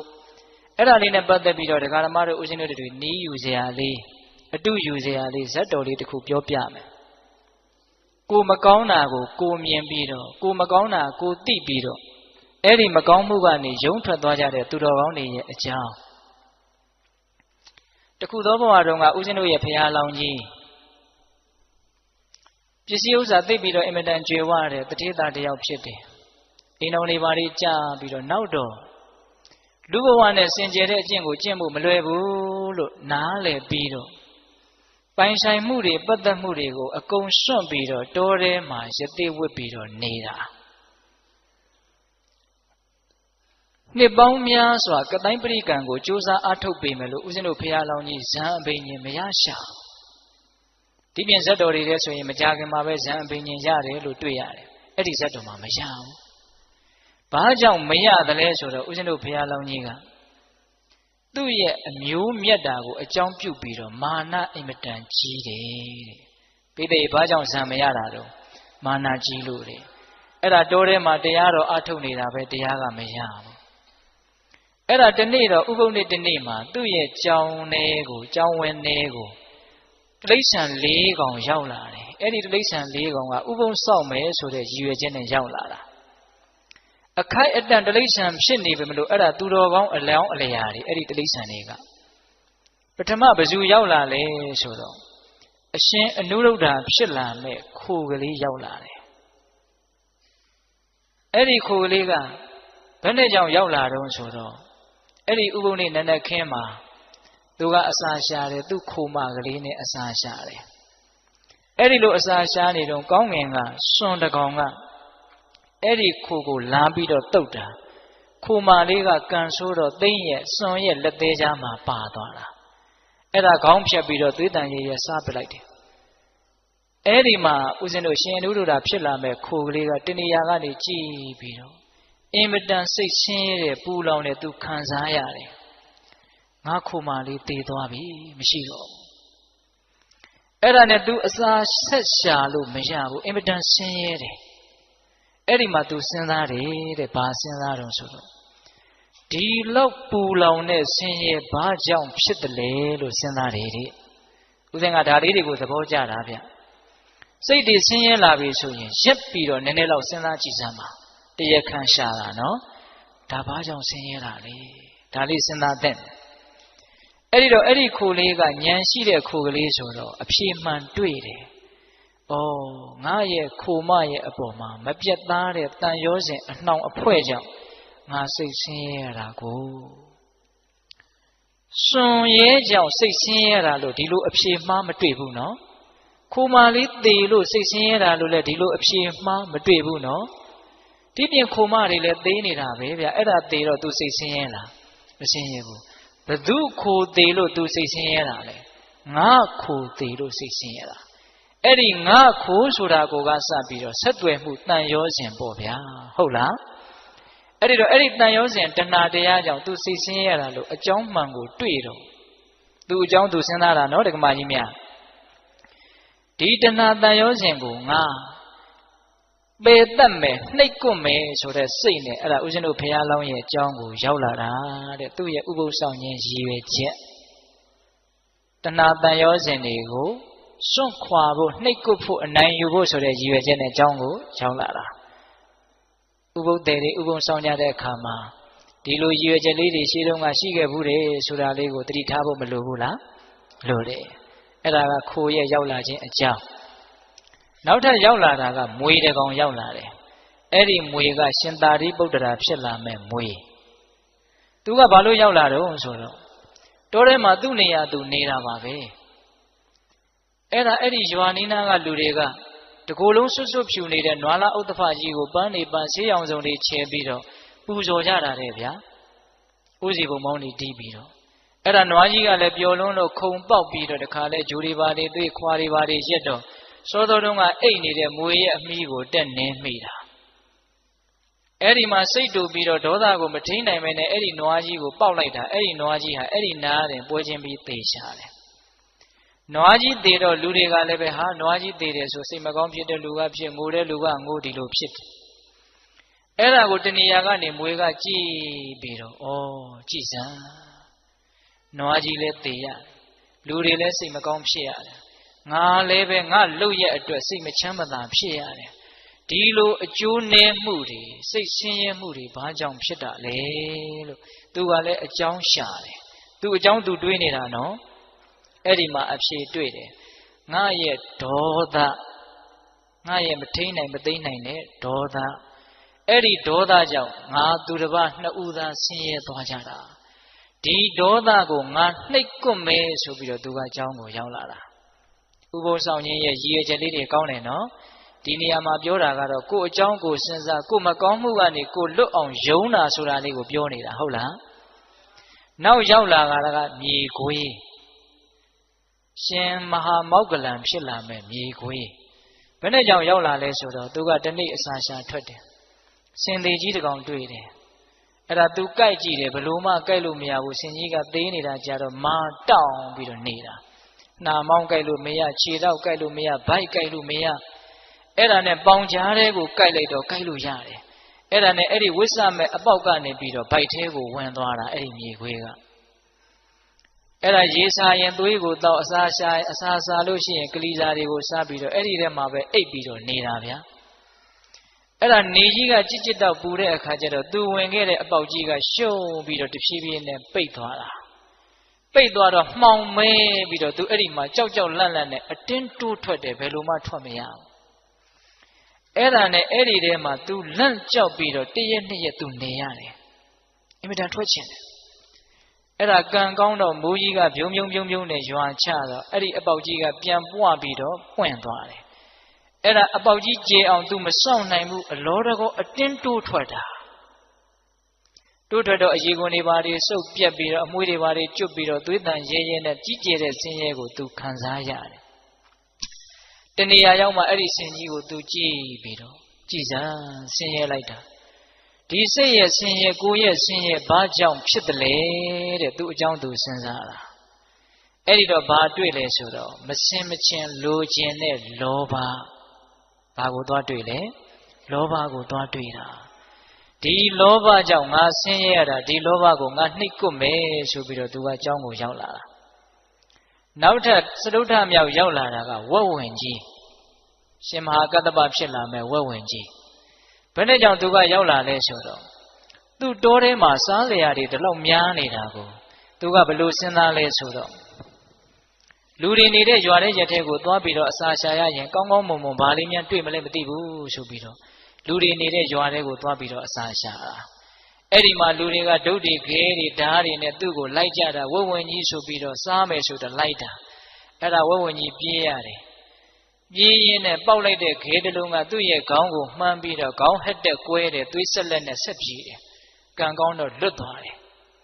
အဲ့ဒါတိုးတဲ့ရောက်တော့သူထိုင်ပြီးတော့စဉ်းစားတယ်ခွေးပြေးဝက်ပြေးသေပြေးရှင်ပြေးပြေးခဲ့ရတာသွေးတွေလည်းထွက်လို့ဒီဆင်းရဲဘာကြောင့်တွေ့တယ်လဲလို့သူစဉ်းစားတယ်တဲ့စဉ်းစားတော့စာထဲကသုံးနှုံထားတယ်ဗျာအတိလောဘတဲ့ပိဋကဘာတဲ့တော့အတိလောဘဆိုတာကရှိတဲ့ရှိတိုက်တဲ့လောဘထက်ပိုပြီးတော့လွန်ကဲတဲ့လောဘပေါ့ဗျာဟုတ်လားစာဝတ်နေရေးမှာမပြည့်စုံတဲ့လူကကားစီးကျင်တာမျိုးဖြစ်ခြင်းဖြစ်မယ်ပေါ့ဟုတ်လားအေးအဲ့လိုမျိုးကိုယ်နဲ့မတန်မရာတွေမှန်းပြီးတော့စိတ်ရဲ့ပူလောင်မှုကိုကြံ့ကြံ့ဖန်ဖန်ယူကြတဲ့လူတွေအတိလောဘဒါမျိုးပြောတာနော်အဲ့ဒီအတိလောဘကြောင့်ငါဆင်းရဲတာလို့ဝက်ဝင်ကြီးကသိတော့အဲ့ဒီအတိလောဘကိုနှိပ်ကွပ်မယ်ဆိုပြီးတော့ကျောင်းကိုရောက်လာတာတိရစ္ဆာန်၄ကောင်ရောက်လာတယ်နော်အဲ့ဒီနေ့မှာပဲထူးထူးခြားခြားဦးဇင်းတို့ဘုရားလောင်းကြီးကဇံအပိန်ရင်ရတယ်ဘာကြောင့်ရတယ်လဲဆိုတော့သူ့ရဲ့မာနကိုနှိပ်ကွပ်နိုင်လို့ အဲ့ဒါသူတယောက်တည်းနဲ့နှိတ်ကွတာတော့မဟုတ်ဘူးဗျအကြောင်းအထောက်ပံ့အရှင်ပြည့်စေကဗုဒ္ဓတပါးကလာပြီးတော့ကူညီတာနန္ဒမူလှိုင်ကူမှာတရင်သုံးတော်မူတဲ့ပြည့်စေကဗုဒ္ဓမြတ်တေတဲကတပါးလှမ်းပြီးတော့ကြည့်တဲ့အခါကျတော့ဘုရားလောင်းကိုမြင်တယ်ကြည်စမ်းမြင်းကောင်းခွာလိပ်ပန်းကောင်းအညွန့်ကျိုးဖြစ်နေတာဉာဏ်ပညာကြီးကျယ်ပါလက်ကင်နဲ့မာနကရှေ့ကခံနေလို့ဇံပင်ကြီးမရရှာဘူးငါသွားပြီးတော့ကူညီမယ်ဆိုပြီးတော့ပြည့်စေကဗုဒ္ဓအရှင်မြတ်ကကောင်းကင်ခကြီးကနေဇံရင်စီးပြီးတော့ကြွလာတာအဲ့ဒါဦးဇင်းတို့ဘုရားလောင်းကြီးကသင်္ကန်းကျောင်းလေးထဲမှာနေနေတာကျောင်းရဲ့ဘေးမှာခင်းထားတဲ့ကြောက်ဖြာကြီးပေါ်မှာအဲ့ဒီရှင်ပြည့်စေကဗုဒ္ဓအရှင်မြတ်ကတရင်သုံးတယ်ရှောတီသင်္ကန်းတန်ကြားတော့ဘုရားလောင်းယတိကကျောင်းထဲကနေထွက်လာကြည်စမ်းငါနေရာကိုငါမပေးဘဲနဲ့ပိုင်စိုးပိုင်နဲ့ဝင်ပြီးတော့ထိုင်နေလိုက်တာပင်ကိုကမှမာနကခက်ကြီးကြီးဆိုတော့ပြုံးကနေသူ့ကိုဥထိတ်မထားရမလားဆိုတဲ့အတွေ့ဖြစ်ကောင်းဖြစ်မယ်ပေါ့နော်အဲ့ဒါသူ့အင်မတန်စိတ်တူတယ်ဘုရားလောင်းကြီးအဲ့ဒါပြည့်စေကဗုဒ္ဓအရှင်မြတ်ကြီးရှိကိုသွားပြီးတော့လက်ဖြစ်တီးပြီးတော့ဟဲသူရုပ်ပြက်လေလို့ဟဲလူရုပ်မှာဒီနာမနေနဲ့သွားလို့ပြောတာပါပဲအဲ့ဒီမှာပြည့်စေကဗုဒ္ဓအရှင်မြတ်ကသူတော်ကောင်းသင်ဘောင်းပဲကြောင့်ဒီလောက်မာနတွေကြီးနေတာလေတကယ်ဆိုရင်သင်ဟာလာမဲ့ဗဒ္ဒကဘာမှာလေးစုမြောက်ပွင့်မဲ့ဂေါရမဗုဒ္ဓဘုရားအလောင်းမဲ့သင်ရဲ့အဖေကဘယ်သူဖြစ်လိမ့်မယ်သင်ရဲ့အမေကဘယ်သူဖြစ်လိမ့်မယ်လက်ဝဲရံကဘယ်သူလက်ရရံကဘယ်သူဖြစ်လိမ့်မယ်လို့အနာဂတ်တွေကိုလာပြောနေတာအဲ့ဒါကိုဘုရားလောင်းကြီးကမကြားတစ်ချက်ကြားတစ်ချက်မာနတွေကနားကိုပိတ်ဆို့ထားတာနေမှာပေါ့ဗျာဟုတ်လားဖျားဖြစ်အောင်ဘယ်လိုလုပ်ရမှာလဲဘာမှမမေးဘူးဒီတိုင်းကြီးတိုင်ကြီးတိုင်ထောင်ထားသလိုတောက်တောက်ကြီးရက်နေတာမာနကြီးတဲ့လူဆိုတာအင်မတန်ခက်ထန်တယ်အင်မတန်တောင့်တင်းတယ်နေတာထိုင်တာကြီးကိုကစားတောင့်တောင့်တင်းတင်းကြီးအဲ့လိုဖြစ်တတ်တယ်ဟုတ်လားမြင်ရရင်မနှစ်မြို့เสียပုံသဏ္ဍာန်မာနကဖြစ်စေတယ်ဟုတ်လားတခါကြီးမိုက်များကျမ်းဂန်နေတဲ့ကတော့မာနကြီးတဲ့လူကိုမြင်လို့ရှိရင်ပတ်ဝန်းကျင်ဟာအစိတ်ပြင်းထန်တဲ့မွေးတကောင်ကိုမြင်တယ်လို့မျိုးတုံ့ပြန်တတ်တယ်လို့အဲ့ဒါလိုဥပမာပေးတယ်မာနကြောက်စရာကောင်းတယ်နော်အတိညာဝင်ပေါက်တွေကိုလည်းပိတ်တတ်တယ်နော်အဲ့ဒီလိုပြည့်စေကဗုဒ္ဓအရှင်မြတ်ကဘယ်နဲ့ကြောင့်မာနကြီးနေတာတော့သင်ဘုရားလောင်းပဲလို့ပြောတာကိုဘုရားလောင်းကြီးကမကြားတစ်ချက်ကြားတစ်ချက်ဒီတိုင်းကြီးဖြစ်နေတာအဲ့ဒီတော့မှပြည့်စေကအရှင်မြတ်ကပြည့်စေကဗုဒ္ဓအရှင်မြတ်ကရုတ်တရက်ကောင်းငင်ကိုပြန်ပြီးတော့ခြေဘဝတော်မှာကတ်နေတဲ့မြူမုံတွေကိုဘုရားတော်ရသက်ရဲ့စံကြည်ကြားကိုကြအောင်တကိုးနဲ့ဖန်ဆင်းလိုက်တယ်အဲ့ဒါမော့ကြည့်တော့မျက်နှာပေါ်ကိုမြူမုံတွေကြအဲ့ဒီတော့မှဘုရားတော်ကြီးကကြည်စမ်းငါမာနတွေဒါကြည်နေတာငါပါလဲသူပါလဲအဲ့ဒီမှာစဉ်းစားတာဟုတ်လားငါမာနသာကြည်နေတာငါမှဘာစွမ်းမှလည်းမရှိအဲ့ဒီလိုသူစဉ်းစားတယ်နော်အဲ့ဒါနဲ့ဒီနေ့ဒီရဲ့အထိငါဇံပင်ရင်မရတာဒီမာနကြောင့်ပဲဒီမာနကိုငါနှိပ်ကွမယ်ဆိုပြီးတော့ကျောင်းသင်္ကန်းထဲကိုဝင်သွားတာသူအမှားသူတိသွားတာနော်ပြည့်စေကဗုဒ္ဓရှင်မြတ်ကတော့ကောင်းကင်ပြန်ကြွသွားပြီငါဘာမှလည်းမမေးလိုက်ရဘူးအဲ့ဒါနဲ့သင်္ကန်းကျောင်းထဲရောက်တော့တရားနှလုံးကျင့်သုံးလိုက်တာအဲ့ဒီနေ့မှာပဲဇံပင်ရင်ရတယ်ပေးတတ်ရဲ့ကိုယ်အကြောင်းကိုစဉ်းစားပြီးတော့ကိုယ်မကောင်းတာကနေကိုယ်ဘာဖြစ်သွားတာလဲယုံထွက်သွားကြတာမကောင်းဘူးလားအဲ့ဒီမှာဘုရားလောင်းကကျောင်းသင်္ကန်းပြင်မဲ့ထွက်တော့ခုနတုန်းကသရဝါလေးကောင်ကိုတွေ့တယ်အကျိုးအကြောင်းမေးတယ်ပေးတတ်တော့ကိုဦးဇင်းတို့ပြောပြီးပါပြီနော်ဒါကြောင့်သူတော်ကောင်းနေဆိုတာကိုယ်အကြောင်းကိုစဉ်းစားပြီးတော့ကိုယ်မကောင်းတာကိုမှန်ကြည့်ပြီးတော့အလှပြင်းတဲ့လူလင်မျိုးလုံမပြိုးလို့မတင့်နေတာတွေမတတ်ရတာတွေကိုအမြန်ပဲဖယ်ရှားဖြစ်တဲ့အလေးရှိတယ်လို့ဒါလေးကိုသဘောပေါက်ပြီးတော့ကိုယ်မကောင်းတာကိုကိုယ်ဖယ်ရှားဖို့ကြိုးစားရမယ်ဟုတ်ရဲ့လားနောက်တစ်ချက်ကိုယ်ကောင်းတာကိုကိုယ်စဉ်းစားပြီးတော့အားဖြစ်ဖို့လဲလိုသေးတယ်ဟုတ်ရဲ့လားကိုယ်ကောင်းတာကိုကိုယ်စဉ်းစားပြီးတော့ဘာဖြစ်ရမလဲအားဖြစ်ရမယ်ဗျကိုယ်ဒါနတွေပြုထားတာမရှိဘူးလားပြန်တွေးပြီဆိုရင်ဘာဖြစ်လဲဝမ်းသာတယ်စာကာနုတ္တိဘာဝနာကိုဖြစ်တာဒါနနဲ့ဘာဝနာနဲ့ဘယ်ဟာကမြတ်လဲဒါနနဲ့ဘာဝနာနဲ့ဘယ်ဟာကမြတ်လဲ ဘာဝနာကမြတ်တယ်လှုပ်တုံးကဒါနလှုပ်တယ်ပြန်စဉ်းစားတော့ဘာဝနာကိုဖြစ်တယ်စာကနုတ္တိဘာဝနာကိုဖြစ်တယ်အရင်နဲ့အမျက်ကအတိုးကပိုကြီးနေတဲ့အဓိပ္ပာယ်ဟုတ်လားကိုယ့်ရဲ့သီလကိုကိုပြန်စဉ်းစားရင်ဘာဖြစ်လဲသီလနုတ္တိဖြစ်တယ်ဘာဝနာကိုဖြစ်တယ်ကိုကောင်းတာကိုကိုသိရတာဟာအင်မတန်ကြီးကျယ်တဲ့အမျက်ကိုရတယ်လို့ပြောချင်တာဟုတ်လားဒါကြောင့်ကိုဒါနကိုကိုစဉ်းစားရမယ်ကိုရဲ့စွန့်လွတ်နိုင်စွမ်းအားပေါ့နော်ကိုသီလကိုကိုပြန်စဉ်းစားရမယ်ကိုရဲ့စောင့်စည်းနိုင်စွမ်းအားပေါ့နော်ဟုတ်လားမြတ်စွာဘုရားကတော့ညွှန်ကြားပါတယ်ဗျာနတ်တွေရှိတယ်သူတို့ကောင်းလို့နတ်တွေဖြစ်သွားတာသူတို့မှသာလျှင်နတ်ပြည်ရောက်ကြောင်းကောင်းမှုတွေရှိတာမဟုတ်ဘူးငါမှလည်းပဲကောင်းမှုတွေရှိတယ်လို့နတ်တွေကိုတတ်သိအရာထားပြီးတော့ကိုကောင်းတာကိုကိုစဉ်းစားရင်လည်းဘာဝနာဖြစ်တယ်အဲ့ဒါဘာဘာဝနာလဲဒေဝတာနုတ္တိဘာဝနာဖြစ်တယ်ဟုတ်ရဲ့လားဘဝင်မြင့်ဖို့ပြောနေတာလားအားဖြစ်ဖို့ပြောနေတာလားအေးကိုကောင်းတာကိုကိုတကယ်မြင်လို့ရှိရင်စဉ်းစားမိရင်အားတကယ်ဖြစ်တယ်ဗျဟုတ်လားဒါကြောင့်ကိုလှုပ်ထားတဲ့ကောင်းမှုကလေးတွေနဲ့ပတ်သက်ပြီးတော့စဉ်းစားကြရမယ်နော်ဟုတ်လားဒါနနဲ့ပတ်သက်ပြီးတော့လည်းစဉ်းစားသီလနဲ့ပတ်သက်ပြီးတော့လည်းစဉ်းစားဟုတ်ရဲ့လားအခုဆိုကြပါစို့ဓမ္မဒါနအလှရှင်များဒါဥစဉ်ကရှေ့ကမြင်နေတော့ပြောခြင်းစိတ်ပေါက်သွားတယ်ကိုလှုပ်လိုက်တဲ့ဒီလှုပ်ရကြောင့်တရားနာနေတဲ့ပုဂ္ဂိုလ်တွေဒီခွေကနေတစ်ဆင့်နာကြမဲ့ပုဂ္ဂိုလ်တွေအများကြီးအသိဉာဏ်တိုးတယ်လို့ကိုလှုပ်ရက်ကိုကိုစဉ်းစားလိုက်ရင်စိတ်ထဲမှာအားမဖြစ်ဘူးလားအဖြစ်တယ်အသိဉာဏ်ကိုဝေတာဗျတန်ဖိုးအရှိဆုံးကိုပေးတာဗျပစ္စည်းတွေအများကြီးပုံပေးတာတဲ့အသိဉာဏ်ကိုပေးတာကမြတ်တယ်ဗျဟုတ်ရဲ့လားဘာကြောင့်လဲဆိုတော့အသိဉာဏ်ဆိုတာတန်ဖိုးဖြတ်လို့မရဘူးပစ္စည်းဆိုတာတန်ဖိုးဖြတ်လို့ရတယ်ပစ္စည်းဆိုတာကုံသွားတဲ့သဘောရှိတယ်အသိဉာဏ်ဆိုတာကုံသွားတဲ့သဘောမရှိဘူးလူသာသေးသွားတဲ့နောက်ဘဝထိဆက်တယ်အသိဉာဏ်ကအဲ့ဒီအသိဉာဏ်ဆက်သွားတာကိုပဲပညာပါရမီတွေထူးတယ်လို့ပြောတာပစ္စည်းဆိုတာအလွန်ဆုံးခံဒီတဘဝပဲနော်ဒါကြောင့်ပစ္စည်းတဲ့အသိဉာဏ်ကအစစအရာရာအကြီးအသွေးတာတဲ့အတွက်ကြောင့်ပစ္စည်းကိုပေးတာတဲ့တရားအသိဉာဏ်ကိုပေးတာဟာမနှိုင်းစာနိုင်လောက်အောင်အကျိုးကြီးတယ်အဲ့ဒါလို့ကိုယ့်လုပ်ရက်ကိုကိုပြန်စဉ်းစားဖို့မလိုဘူးလား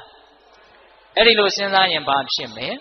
အားဖြစ်တယ်ဒီနေရာမှာတော့ဦးဇင်းတို့ကကိုယ်သီလကိုကိုစဉ်းစားပြီးတော့ကိုယ်သီလကိုမြင်ပြီးတော့အားဖြစ်သွားရဲ့အားဖြစ်သွားတဲ့ယဟန္တာမထေရမြတ်ကြီးတစ်ပါးအကြောင်းကိုအချင်းချုပ်ပြောပြမယ်ကိုအကြောင်းကိုစဉ်းစားလို့အကျိုးရှိပုံတွေပြောနေတာနော်စောတော်တုန်းကသူများအကြောင်းတွေစဉ်းစားလို့အကျိုးရုပ်ပုံတွေပြောခဲ့ပြီနော်ဟုတ်လားအခုကိုအကြောင်းကိုစဉ်းစားလို့အကျိုးရှိပုံကလေးမြတ်စွာဘုရားလက်ထက်ကယဟန်တော်တစ်ပါးသုံးတယ်သောသင်္ကန်းတစ်လုံးသောတပိတ်ဆောင်ပြီးတော့တရားနှလုံးကျင့်သုံးမယ်ဆိုပြီးတော့နေရာရှာတာတောဆက်တနေရာရွာနဲ့မနီးမဝေးမှာဂူကြီးတစ်လုံးတွေ့တယ်အဲ့ဒါနဲ့အဲ့ဒီဂူကြီးတဲကိုဝင်ကြည့်တော့ဟာဟန်ရလိုက်တာလေလုံမိုးလုံဈဉ္ဉံလျှောက်ဖို့လည်းသိကောင်းတာပဲဆိုပြီးတော့ယဟန်တော်ကအဲ့ဒီဂူထဲမှာနေမယ်ဆိုပြီးတော့နေရာယူတယ်အဲ့ဒါနေလိုက်တော့ဝမ်းမြောက်ဝမ်းသာပဲတရက်ပြီးတရက်ပီတိတွေဖြစ်လို့ဒါပေမဲ့ဝမ်းမသာနိုင်တဲ့တယောက်ရှိတယ်အဲ့ဒါကဘာလဲဆိုတော့အဲ့ဒီဂူကိုစောင့်တဲ့ဂူစောင့်နတ်သမီးကဝမ်းမသာဘူးအစကတော့သူကဒီယဟန်တော်ကတရက်နှစ်ရက်နေမှနဲ့တူပါရဲ့ဆိုပြီးတော့သားလေးသမီးလေးလက်ဆိုတော်တဲ့တစ်ပင်မှာနေတာယဟန်တော်ပြန်မဲ့အချိန်ကိုစောင့်နေတာယဟန်တော်ကသီလရှိတော့သူကအဲ့ဒီဂူထဲမှာမနေနိုင်ဘူးသီလရှိတဲ့ယဟန်ရဲ့အပေါ်မှာအဲ့ဒီနတ်ကမနေနိုင်ဘူးမနေနိုင်တော့သူထွက်ခွာပေးရတယ်ထွက်စီခြင်းလာပြီပြန်စီခြင်းလာပြီတရက်နှစ်ရက်နေမှနဲ့တူပါရဲ့လို့အောက်မေ့နေတာအဲ့ဒါယဟန်တော်ကဒီဝါတွင်တရင်လုံးဒီမှာတရင်သုံးမယ်လို့လဲတန်တိဋ္ဌံချလိုက်ရောအဲ့ဒီနတ်ကလုံးဝမကျေနပ်တော့ဘူးအဲ့ဒီနတ်သမီးကအဲ့ဒါနဲ့ဘာလုပ်လဲဆိုတော့ဒီယဟန်ကိုသူနှင်ထုတ်ခြင်းတယ်ဒါပေမဲ့ယဟန်ကိုနှင်ထုတ်เสียရလက်ဆုပ်လက်ကင်ပြုเสียရအပြစ်အနာအစာကတခုမှမရှိဘူးဖြစ်နေတယ်တကယ်လို့အဲ့ဒီယဟန်ကသီလထိုက်တဲ့လောက်ပျက်စီးနေမယ်ဆိုရင်အဲ့ဒါကိုထောက်ပြီးတော့အဲ့ဒီယဟန်ကိုဂူထဲကနေအဲ့ဒီနတ်သမီးဟာနှင်ထုတ်ပါဒါပေမဲ့အဲ့ဒီယဟန်ကသီလကအဲ့ဒါလောက်စင်ကြဲနေတယ်သူနှင်ထုတ်လို့မရဘူးဖြစ်နေတယ်အဲ့ဒါနဲ့ယဟန်ကိုသီလပျက်စီးအောင်ဆိုပြီးတော့အကောက်ကြံတယ်အဲ့ဒီနတ်သမီးကဘယ်နဲ့လုပ်တယ်လဲဆိုတော့ အဲ့ဒီယဟန်ဆုံးခံတဲ့အိမ်ကကလေးတယောက်ကိုဝင်ပူးတယ်အဲ့ဒီနတ်သမီးကဝင်ပူးတော့ဝူဝါဝါအဲ့လိုပူးပြီးတော့ရှောက်ပြောနေတော့ဒကာကြီးဒကာမကြီးများကဟာဘာဖြစ်လဲမသိဘူးအဲ့ဒီမှာပူးနေတဲ့အဲ့ဒီနတ်ကပြောတယ်တင်တို့ဆုံးလောင်းနေတဲ့ဂူထဲမှာတရင်သုံးတဲ့ယဟန်တော်ကြီးကရှိန်ကိုလေးနင်းနေလောက်တောင်းပြီးတော့ကျွေးလိုက်ရင်ငါထွက်သွားမယ်အဲ့ဒါဆိုယောဂပြောက်ဟာကျုပ်တို့ကိုးကွယ်တဲ့ဘုန်းကြီးကရှေးကူတဲ့ဘုန်းကြီးမဟုတ်ဘူးဒါကြောင့်မို့လို့ရှိန်ကိုလည်းရှိမှာမဟုတ်ဘူးရှိန်ကိုမရှိရင်ຫນွယ်ကြိုလေးနင်းနေလောက်သွားတောင်းကြည့်ဘုန်းကြီးဆိုတာဆေးမကူကောင်းဘူးလေဘုန်းကြီးကိုဆေးဆရာဖြစ်အောင်လုပ်ပြီးတော့သီလပျက်စီးအောင်အကောက်ကျမ်းနေတာအဲ့ဒီနတ်သမီးကအဲ့ဒီလိုပြောတဲ့အခါကျတော့အဲ့ဒီပူးနေတဲ့နတ်သမီးကဘာဆက်ပြောတော့ဆိုတော့အဲ့ဒါလို့ဆိုရင်မြတ်ဖန်ကအဲ့ဒီယဟန်တော်ဆွမ်းခံကြွလာတဲ့အခါခြေစည်းရည်ပြင်မှာခြေဆေးပြီးတော့အဲ့ဒီခြေစည်းရည်ကိုခွက်နဲ့ခံပြီးတော့တင့်ရဲ့သားရဲ့ခေါင်းကိုလောင်းမယ်ဆိုရင်ယောဂပျောက်စေရမယ်သူဖန်ဆားထားတဲ့ယောဂပေါ့ဗျာအဲ့ဒီလိုပြောတော့ဒကာကြီးဒကာမကြီးများအဲ့ဒါလောက်တော့ဖြစ်ပါတယ်ဆိုပြီးတော့နောက်နေ့ယဟန်တော်ကြွလာတော့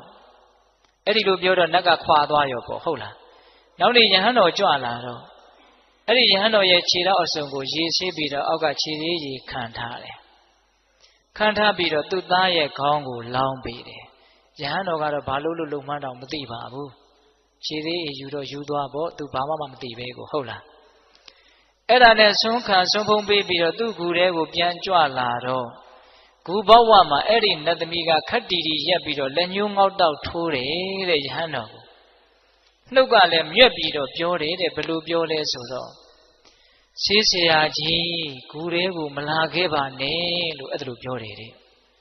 အဲ့ဒီတော့အဲ့ဒီယဟန်တော်ကစဉ်းစားတယ်ငါလည်းဘယ်သူမှဆေးမကုရပါဘူးသင်ဘာတွေပြောနေတာတော့သင်ဘာဆေးမကုရမလဲနော်သင်ရဲ့ခြေစည်းရည်ပေးပြီးတော့သင်ဆေးကုခဲ့တာမဟုတ်လားယောဂပြောက်အောင်သင်လုပ်ခဲ့တာမဟုတ်လားအဲ့ဒီတော့ယဟန်တော်ကစဉ်းစားတယ်ဘာလဲဒီနတ်ငါလည်းဆေးမကုပဲနဲ့ငါ့ကိုဆေးကုအောင်သူကဖန်ဆားပြီးတော့ခြေစည်းရည်ပေးစီပြီးတော့ငါ့ကိုဆေးဆရာဖြစ်အောင်လုပ်တာကိုသဘောပေါက်သွားတယ်အဲ့ဒါနဲ့သူကစဉ်းစားတယ်ဆက်ပြီးတော့သူ့အကြောင်းသူစဉ်းစားတယ်ဩငါဟာနတ်တစ်ပါးကတောင်မှအပြစ်ရှာလို့မရအောင်စင်ကြယ်တဲ့ငါပါလား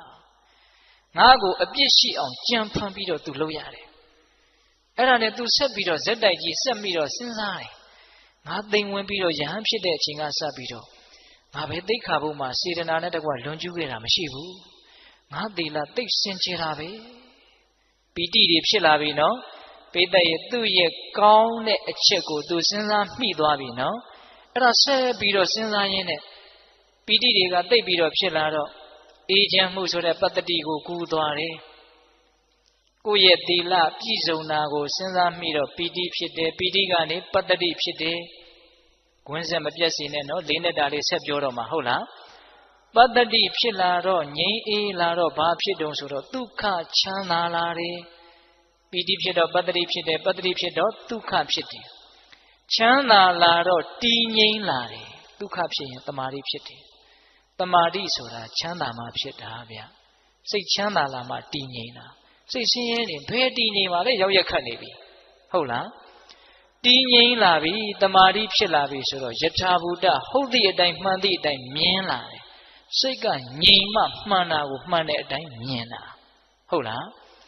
အဲ့ဒီယထာဘူတဟုတ်သည့်အတိုင်းမှန်သည့်အတိုင်းမြင်တော့ဩဘဝဆိုတာတကယ်စင်စစ်ဆင်းရဲတွေတိဆောက်ထားတာကိုလို့အမှန်တိုင်းမြင်တဲ့အတွက်ကြောင့်ညီးငွေ့လာတယ်တဲ့ဆိုလိုတာကဉာဏ်တစ်ဆင့်တက်သွားတယ်အမှန်မြင်ပြီးတော့ညီးငွေ့သွားတာအမှန်မြင်တော့ညီးငွေ့စရာကြီးလို့သိလို့ညီးငွေ့စရာမှုလို့ညီးငွေ့သွားတာတရားကသူ့ကိုညီးငွေ့အောင်လုပ်လိုက်တာမဟုတ်ဘူးဟုတ်လားကိုယ့်ရဲ့အသိဉာဏ်ကညီးငွေ့စရာကြီးလို့သိလို့ညီးငွေ့သွားတာဟုတ်ရဲ့လားအဲ့ဒီညီးငွေ့ရာကနေပြီးတော့ဘာဖြစ်တော့နိဗ္ဗိဏဉာဏ်ကနေတတ်မဲ့မှုကင်းတဲ့မဲ့ဉာဏ်တဲ့ဖြစ်သွားတာမဲ့ဉာဏ်ကနေတဖန်ငြိမ်းအေးတဲ့ဖို့ဉာဏ်ဖို့ဉာဏ်ကနေကိုယ့်ရဲ့ကိလေသာပယ်ပုံတွေကိုပြန်ပြီးတော့စဉ်းစားဆင်ခြင်တဲ့ပိစဝခဏဉာဏ်နေအစစ်စစ်တက်ပြီးတော့အဲ့ဒီယဟန်တော်သည်ယဟန္တာဖြစ်သွားတယ်ဟုတ်လား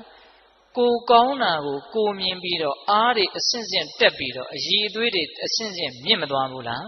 မြင့်သွားတယ်ဒါကြောင့်ဒါနပြုပြီးရင်စဉ်းစားသီလဆောက်တည်ပြီးရင်စဉ်းစားဟာကောင်းတာလေးတွေလုပ်ရနေတယ်အရာတော်တယ်အဲ့ဒီလိုစဉ်းစားတော့သေချာပေါက်စိတ်ချမ်းသာလိမ့်မယ်အဲ့ဒီစိတ်ချမ်းသာမှုတွေထက်ချီတလဲလဲဖြစ်ပြီးဆိုလို့ရှိရင်တည်ငြိမ်မှုတွေဖြစ်ပြီးတော့ဉာဏ်တွေဟာတဖြည်းဖြည်းနဲ့ရှင်းလာလိမ့်မယ်ဒါမြတ်စွာဘုရားအင်္ဂုတ္တပါဠိတော်မှာအာကင်ခေယသုတ်တံဆိုပြီးတော့ဟောထားတာရှိတယ်သီလပြည့်စုံရင်အစဉ်စဉ်ဉာဏ်တွေအလိုလိုတက်သွားတဲ့အကြောင်းဘာတွေဖြစ်ပါစေလို့ကိုကဆန္ဒပြုရတာမဟုတ်ဘူးတရားသဘောကိုကအလိုလိုဖြစ်သွားတာသဘောပေါက်လားဒါကြောင့်ကိုယ်သီလကိုစဉ်းစားပြီးတော့ကိုကောင်းတာလေးကိုကြည့်ပြီးတော့အားဖြစ်ဖို့ကြိုးစားရတာကလည်းကြိုးစားရကြိုးမနှက်ဘူးလားနှက်တယ်တက်တည်အနေနဲ့အဲ့ဒီယဟန်တော်ကိုဦးဇင်းတို့ထုတ်ပြလိုက်ပါတယ်ဟုတ်လားအဲ့ဒီမှာအဲ့ဒီယဟန်တော်ကအဲ့ဒီကူထဲမှာပဲဝါတွင်းကာလတည်င်းသုံးသွားတယ်အဲ့ဒီတော့ဒါကိုယ်အကြောင်းကိုစဉ်းစားရင်းနဲ့မကောင်းတာမြင်လည်းပဲအကျိုးရှိတယ်ကောင်းတာမြင်လည်းပဲအကျိုးရှိတယ်မကောင်းတာမြင်တော့လွတ်အောင်ကြိုးစားတယ်ကောင်းတာမြင်တော့အားရှိတယ်ခုဦးဇင်းတို့တရားရဲ့နောက်ဆုံးအပိုင်းကိုယ်အကြောင်းကိုစဉ်းစားတာတဲ့အစစ်မြင့်နဲ့ကိုယ်အကြောင်းကိုသိအောင်လုပ်တဲ့အလုပ်ဒါကတော့အစစ်အမြင့်ဆုံးအပိုင်းကိုရောက်လာပြီဒီတရားမှာလေစောတော်တုန်းကသူများကကိုယ်ကိုမုန်းလို့ပြောတဲ့စကားတွေနှလုံးမသွင်းနဲ့သူများဘာတွေလုပ်တယ်မလုပ်ဘူးဆိုတာကိုအလုပ်တစ်ခုလို့သဘောမထားနဲ့လို့သူ့အကြောင်းနဲ့ပတ်သက်ပြီးတော့ခေါင်းထဲမှာနေရာမပေးဖို့ပထမပိုင်းမပြောခဲ့ဘူးလားပြောခဲ့တယ်ကိုယ်ဘာတွေလုပ်တယ်ကိုယ်ဘာတွေမလုပ်ရသေးဘူးဆိုတာကိုစဉ်းစားရမယ်လို့ခုနတုန်းကတပိုင်းပြောခဲ့တယ်နော်အေးအခုကိုယ့်ရဲ့အကြောင်းကိုကိုယ်တိုင်သိအောင်ကြိုးစားရမယ်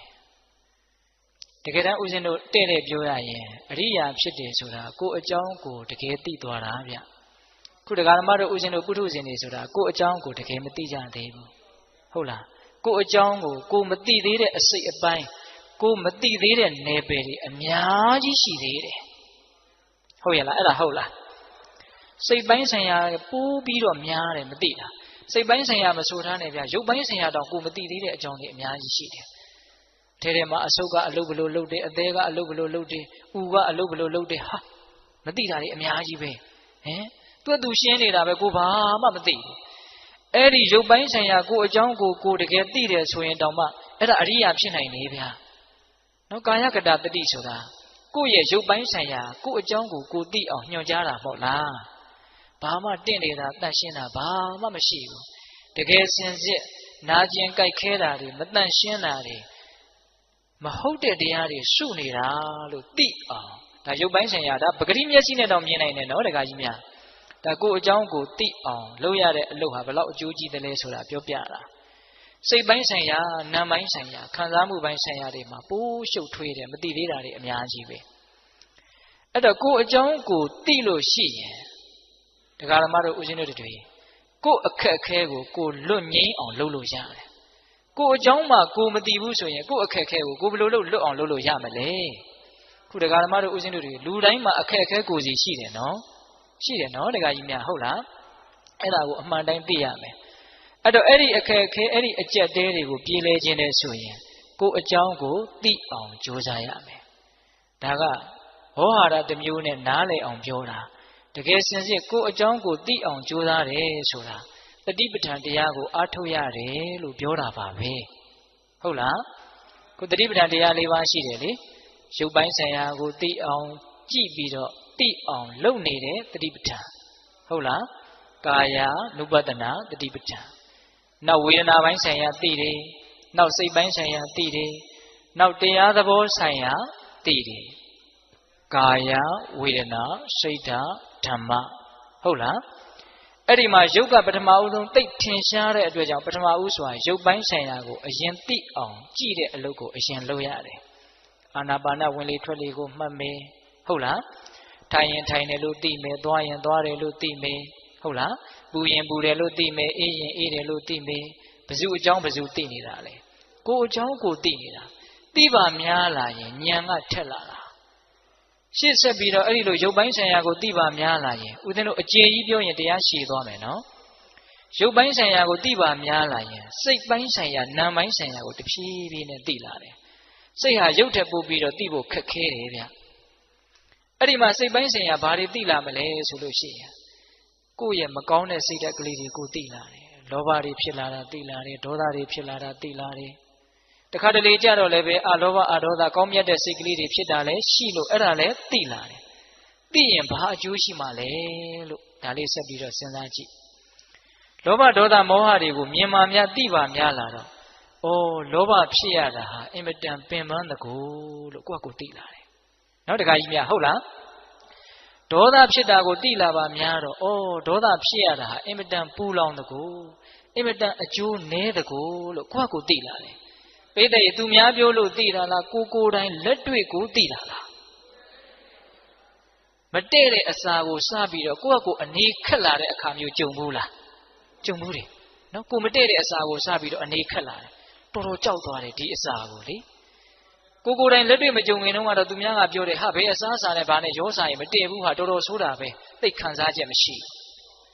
ကိုယ်တိုင်စားလို့ကိုယ်တိုင်မတည့်လို့ကိုယ်တိုင်ခံစားလိုက်ရပြီဆိုတော့မသိဘူးလားသိတယ်အခုတရားတွေကစာအုပ်တွေထဲမှာလည်းအများကြီးရှိတယ်ဘုန်းကြီးတွေလည်းအများကြီးဟောနေတာပဲလေ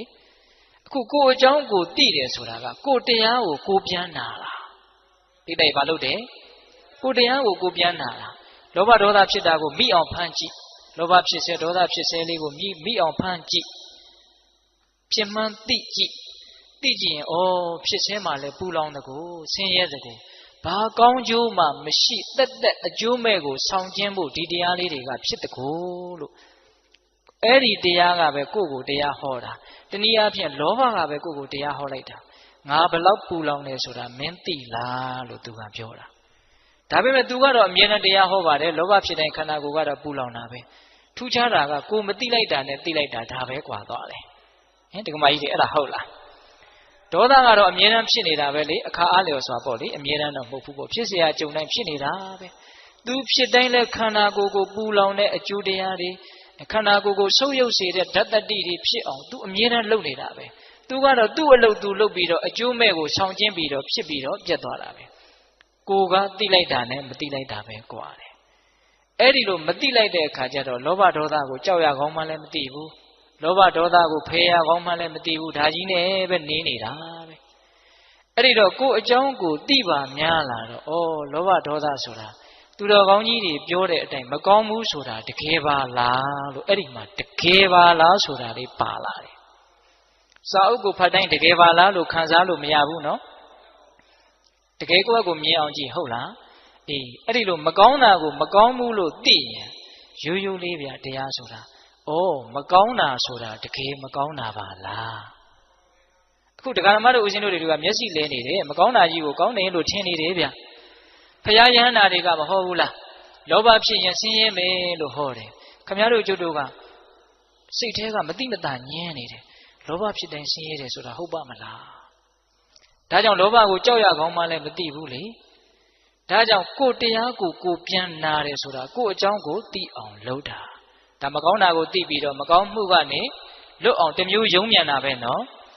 နောက်ကောင်းတာကိုသိတော့လေစိတ်ထဲမှာသဘောပေါက်တယ်ရှင်းတယ်ကောင်းတဲ့သဘောလေးတွေဖြစ်ရတာဟာအင်မတန်ကောင်းတကူလို့ရိုးရိုးလေးနော်တခါကြီးများဟုတ်လားကောင်းတဲ့သဘောလေးတွေကောင်းတဲ့စိတ်ကလေးတွေဖြစ်ရတာအင်မတန်သက်သာတကူအင်မတန်ငြိမ်းချမ်းတကူလို့သိတယ်